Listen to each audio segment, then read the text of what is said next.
Hello all, my name is Krishnayak and welcome to my YouTube channel. So guys, we will be continuing the feature selection playlist, and probably if you go through my playlist, again this link will be given in the comment section in the description. Till now we have uploaded 3 tutorials. One was how to drop constant feature using variance. The second one was how to drop features using Pearson correlation. The third one was, which I uploaded yesterday, was that how to select features using information gain for a classification problem.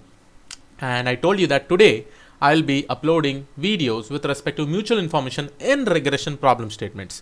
So again, we'll try to see it, how to do it. And remember, for mutual classification, it will be a little bit different. For mutual information regarding regression, it will be a little bit different. Okay, we'll try to understand this. And for this particular problem statement, I'm going to take this particular data set that is from house prices advanced regression technique. Just a note over here, guys, before we go ahead with respect to this particular video, mutual information works on information gain. It works on entropy. So for that, I've also already created an YouTube videos. I would suggest please go through that. It is very much important. In the statistical test, I've uploaded 2 links. One is with respect to p-value, t-test, p-test, univariate test, what is chi-square test, what is ANOVA test. All the test has been given over here. So this is a statistical concept. Please make sure that you watch this particular video, guys. It will be very important for you all. Then only you'll be able to understand all these things. Okay, because mutual information is nothing but, it is also called as information gain that we specifically use in decision trees. So without wasting any time, let's go ahead. So here, mutual information, it estimates mutual information for a continuous target variable. Remember guys, when I say regression problem statement, your output feature is a continuous target variable. So because of that, here you'll be able to see that your mutual information, it will just try to calculate or find out the mutual information between your independent features and your dependent feature, where your dependent feature is a target variable. So if you really want to find out how the mutual information is basically calculated between an independent feature, it may be one feature, it may be 2 features, with respect to the dependent feature, they basically use this particular formula. Over here you can see this is mutual information of x to y. It is nothing but h of x. H of x basically means entropy minus h of x slash y. This basically indicates that h of x slash y is the conditional entropy for x given y. Okay, and the result usually gives in the form of bits. The bits value is basically between 0 to 1. Okay, now let's start. For this, the data set that I'm actually taking is advanced regression techniques for house prices. So I'm just going to give you this particular link so that you can download the data set. Remember one thing, guys, the data set that I've taken is basically the trained data set. What you can do is that you can rename this. Okay, this trained data set, you can basically rename it, and you can rename it to something like housing underscore data, and obviously you can use this specific code. So first of all, let's try to import this. Now after importing, if I go and see my housing underscore df dot head, here you'll be able to see a lot of features. But one thing over here that, guys, because again, if I really want to do the pre-processing techniques, it will be probably taking much amount of time. So what I'm going to do is that whatever integer values are here, right, or floating values are there, I'm just going to take that particular feature. Okay, not this category feature. The reason why I'm not taking this category feature, because probably if I take this category features, I have to do different kind of encoding techniques, and again, you know, it will take a lot of time to do complete everything. But I have already taken this particular data set and I've implemented EDA part in my machine learning pipelines playlist. Okay, you can check it out over there. Again, if you want that link, I'll also be giving the link in the description of this particular video. Okay, after this, what I'm doing is that if I go and see housing underscore df dot info, you'll be able to see int 64. What are the different types of data types in this? Again, our main aim is basically to find out the sales price based on all these particular features that we basically have in this particular data set. And remember one thing, here we are trying to find out which are the best features, based on this specific sales price, and this sales price is your continuous target variable. Okay, so let's go ahead. Now here what I'm going to do is that I'm just trying to find out how many null values are there. Probably only one feature, which is basically having lot frontage 259. Okay, now what I will do, as I said, that I will only be taking the numerical columns. I'm skipping the categorical columns because I don't want to do any encoding techniques. It will probably take much time. In order to show you how we can apply mutual information, I'm just going to take integer and floating numbers or data types values, right, or data type columns. So here I have given all the option. Let it be int 16, int 32, int 64, float 16, float 32, float 64. But if I go and see over here, most of your features are basically int 64 or float 64. right? So instead of writing all these things, what I can do is that I can just specify int 64 and float 64. That's it. Okay, but again, it's a way that you probably, when you're executing in your system, you'll have all these things, right? Probably your data type will be int 16 or int 32 based on your system requirements. But right now you can see that it is in int 64 and float 64 in my system. So I'm going to take all this column data types. Okay, so first of all, I've taken this list of all these data types and I'm applying to my housing data set. I'm saying that wherever this data types matches this particular list, and that is how I'm using dot select d types, right? I'm saying include numerical list. So numerical list is basically having all these values. I'm just going to pick up all the columns. So once I execute it, and if I go ahead and see my numerical columns, here you'll be able to see these are all my integer or floating columns itself, right? This many columns I have till our sales price, and sales price is obviously my output feature, right? I have to find out the mutual information with respect to each and every feature along with my sales price. Okay, so that is what I'm actually going to do in this.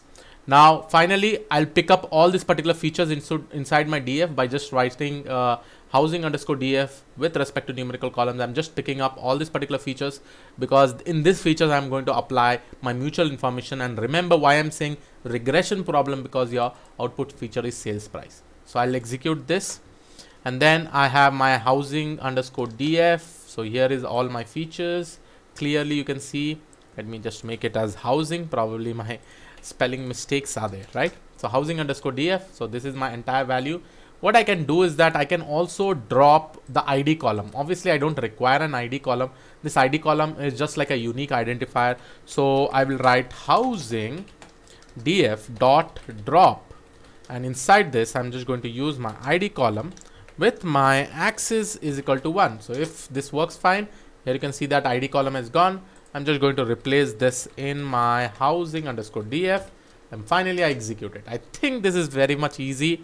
I think you have understood what I've tried to do over here. I'm just dropping this ID column because it is a unique identifier, and this will be incrementally continuing as the number of records gets added. Okay. After this, it is always a good practice to split, train and test to prevent overfitting or to avoid overfitting. I should suggest avoid is the right keyword for it. And then here I'm done the train test splits. In the train test splits, what I've done is that, guys, see over here, I've just seen that housing, okay, housing, a train test split on housing df dot drop label. This is my x-axis. That basically means all my other features other than this particular sales price will be my independent feature, right? And with axis equal to 1, when I'm dropping with the axis equal to 1, obviously I need to drop the sales price in my independent feature. And then my second y parameter will be housing underscore df of sales price. This will be my dependent feature. Okay. And then I'm taking test size as 30, random status equal to. Why do we do it? A very important interview question, because to avoid overfitting. If I take the entire data and if I try to find out the mutual information, probably I will be able to overfit the data, right? Because I have the entire information, and that may lead to something like data leakage if you're trying to combine train and test. And there are a lot of things with respect to that. I have also created a video on that. So I'll execute over here. So I'll say housing underscore df, fine, housing underscore df, and here this is my x train. So x train is my all the features over here, and this is my y train. Let me check out whether x train is having any null values or not. Obviously these are some of the null values that x train is having, and we'll try to see this. X underscore train dot is null dot sum. So in the lot frontage you have 189 null values. Okay, we'll try to see what we'll do with this null values.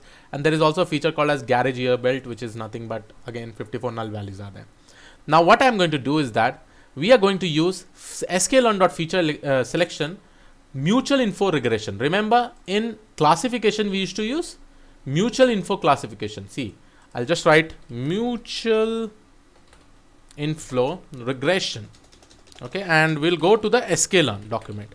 Always remember, you have to check the sklearn documentation. So here it is, and this is the entire information about it, you know. So here remember, the output feature will be a continuous target variable, and it is equal to 0 if and only if two random variables are independent, and higher values means higher dependency. So This will also be between 0 to 1. As the value is near to 1, the more dependent that particular feature is. That is your feature and your dependent feature.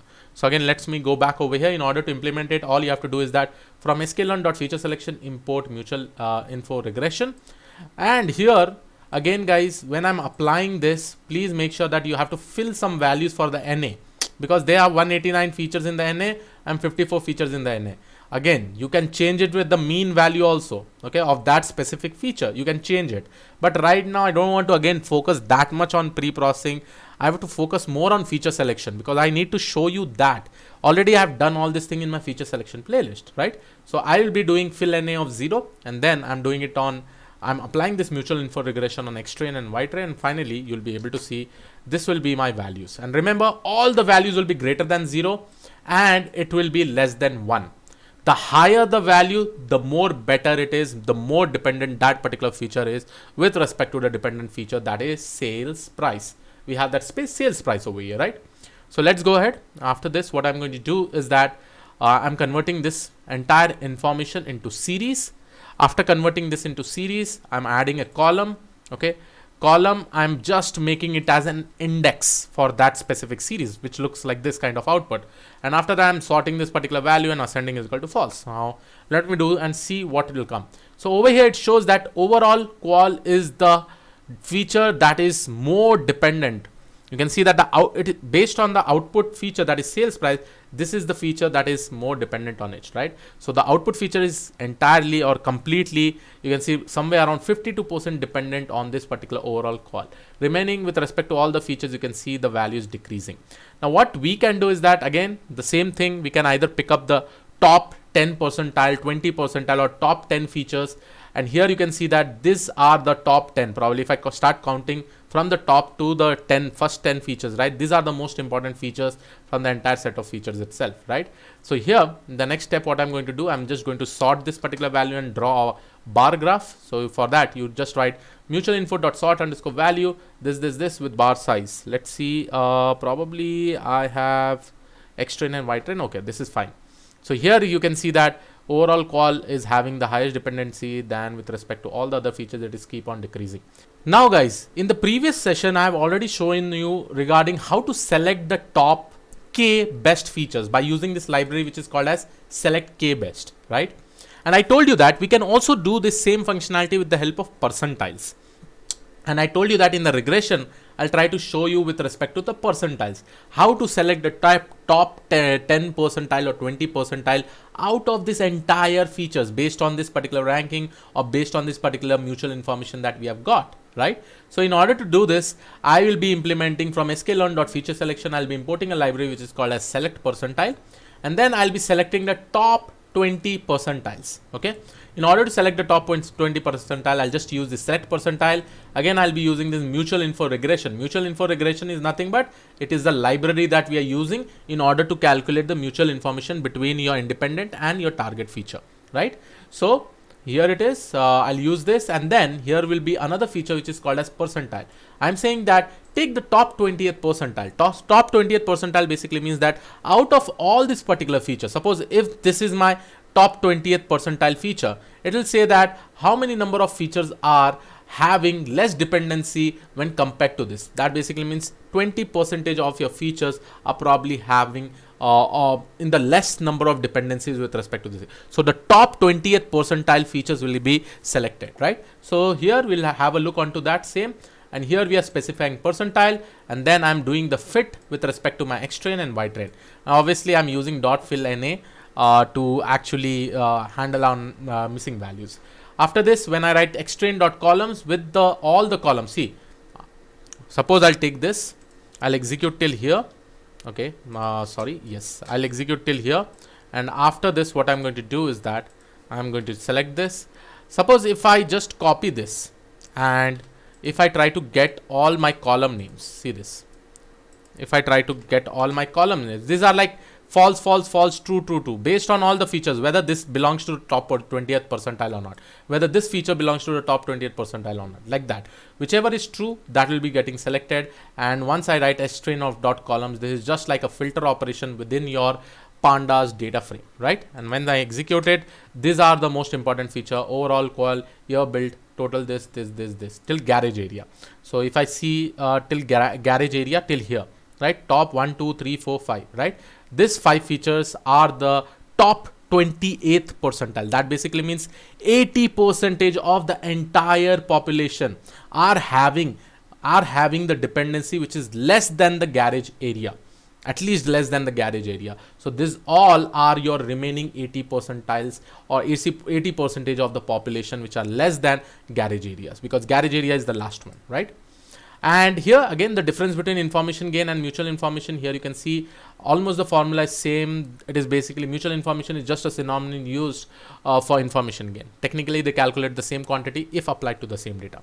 But what you have seen over here, guys, with respect to regression problem, mutual information with respect to regression, we have seen how we can find out the best feature. And what I have seen also, guys, mutual information will be able to give you some good number of features which are important, because it is able to capture a lot of information based on the entropy and the information gain, because that is the quantity that is used within this particular formula, right? So by this, you have understood this. Again, I've also attached all the video links that you have to see before going through this particular video. Here are the video links. Just go through this. You will be able to understand definitely. Okay, so yes, this was all about this particular video. I hope you like it. Please do subscribe to the channel if you have not already subscribed. I'll see you in the next video. Have a great day ahead. Thank you and bye bye.